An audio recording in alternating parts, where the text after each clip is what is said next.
In 1940s Lima, a girl named Elsa was born and raised, unaware her future would take her far from the then small neoclassical city. Clean streets, polite people who weren't in such a hurry as they walked, times with less crime, less traffic, and less heat. A convenient reality for many, but not for little Elsa. Her childhood and adolescence were not easy stages, quite the opposite. So when Elsa turned 18, she took a boat to Denmark, hoping for a completely different future. Hand in hand with her mother and uncle, she sailed the Copenhagen route, not knowing the language, customs, or if she would ever return. And even though Lima was beautiful in the 1940s and 50s, the capital of Denmark must have seemed majestic to her. For a hard-working Peruvian woman, there were definitely both professional and romantic opportunities, and that's how it turned out. Elsa worked hard, learned the language, and became a flight attendant in this beautiful country. One afternoon at Las Vegas Club, she met Flemming Christensen, a young Danish typographer. He quickly charmed her, while her angelic charm amazed him. They had to stay together and had 2 daughters, Elena and Anita, both half Peruvian little Danes. They were truly beautiful, but the eldest, Elena, was something else. Her beauty didn't just stand out at school, in her surroundings, in her city, or in Denmark. Her unusual beauty stood out worldwide. Miss Denmark at 18, Victoria's Secret Angel, face of top luxury brands. Obviously, I'm talking about the supermodel Elena Christensen, one of the top, if not the top, of the 90s.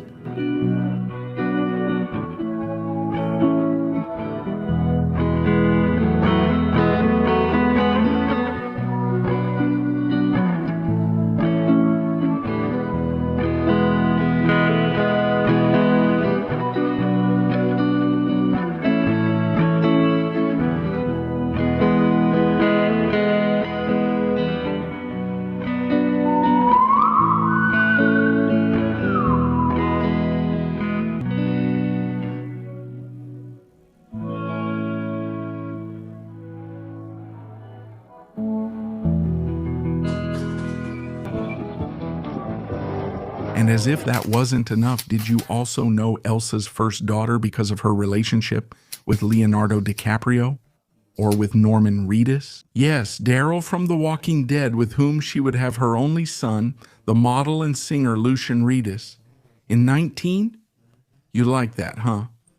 The last girl? Elena's younger sister was named Anita, both very Latin names of close sisters, though I think Anita pictured things differently. Much more discreet, maybe shyer, not really wanting to be a model, to pose for a camera, or to walk on runways. She could have been a great model if she wanted, with both the qualities and her older sister's world-class modeling contacts. It would have been easy and even beneficial for both. I'm sure many magazines back then would have paid well for a cover featuring both sisters together. Maybe there were even offers. Maybe it was mentioned before, but Anita chose to avoid that world and found success elsewhere. She also built a wonderful family with 2 kids, like her mother. But she wouldn't have 2 girls, just one, Sarah Sophie, her second daughter, because her first child was born a boy in the year 2000. And they named him Oliver. Oliver, Sonne.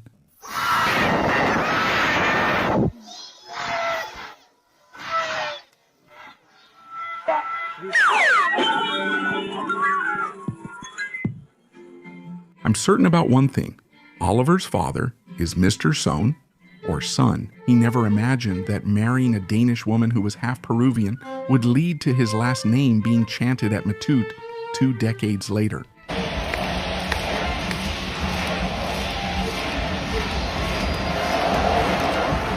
But that's how life is. It gives you unexpected surprises. And little Oliver was going to have many. Not only was he born with a talent for soccer, but also in front of the camera lenses. His aunt, a former supermodel and photographer, quickly noticed and had him pose for magazines like Vogue. Vanity Fair opened up opportunities for him with luxury brands and had him walk important runways, starting a promising career as a model. All while he was still underage. But Oliver, just as his mother did years ago, ended up or would end up somehow rejecting this opportunity, at least partially. The problem was that Oliver didn't feel like walking slowly in a suit on a carpet. He preferred running in shorts across the grass. And that's exactly what he did. He began training hard and excelling in midfield, determined to become a professional soccer player, just as he had always said he wanted. What a visionary man, that fool. His efforts would soon pay off. Oliver began to earn a place in small clubs. One day, scouts discovered him through the Tonsor app and invited him to tryouts. Oliver chose his hometown club over Olympique de Marseille and Football Club Copenhagen, signing a contract at 18. At 19, he was loaned again to Hapico, where he played 34 times between 2019 and 2020.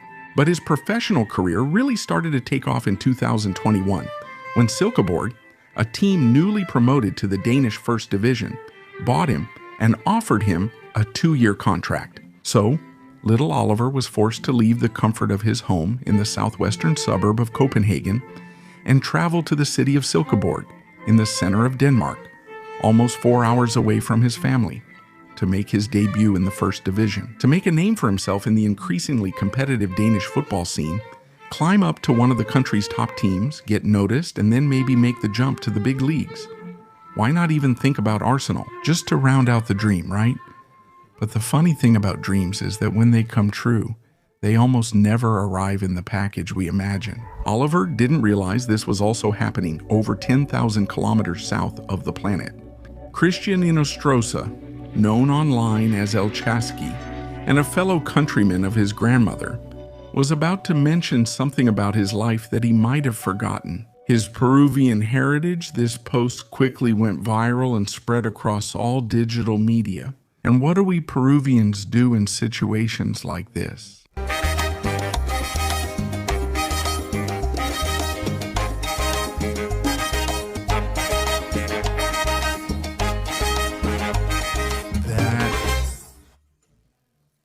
Obviously, we go to Instagram and flood their inbox with messages. And that's what we did. I woke up one morning and felt my phone was really hot. And here there's already a lot of interest from Peruvian fans. I wonder what Oliver thought that morning as he swiped his thumb over his unread messages, repeatedly searching in vain for light among countless unopened ones, all bearing red and white flags and hearts. What did he think after reading so many intense, strange requests? My handsome daddy. Enhance my R, filled with expressions likely meaningless after Google Translate. He probably never felt anything like that before. I could tell from his social media that Peruvians had exaggerated it. I picture him calling his mother to share the news, and she excitedly tells his famous sister and Peruvian mother. I can imagine how excited the Christensen women are to see so many comments on social media, especially on their own accounts. Witnessing how day by day affection from a country 6 times larger than Denmark's population grew inexplicably, and they surrendered at the feet of the little boy of the family. I wonder how long. How long did it take Oliver to grasp this reality? Has he finished? Already? I picture him opening his laptop then to quickly look up the main features of his grandmother's country. There were pleasant surprises and disappointments, with some biases denied and others confirmed. After checking the CONMEBOL fixture, any doubts were finally resolved.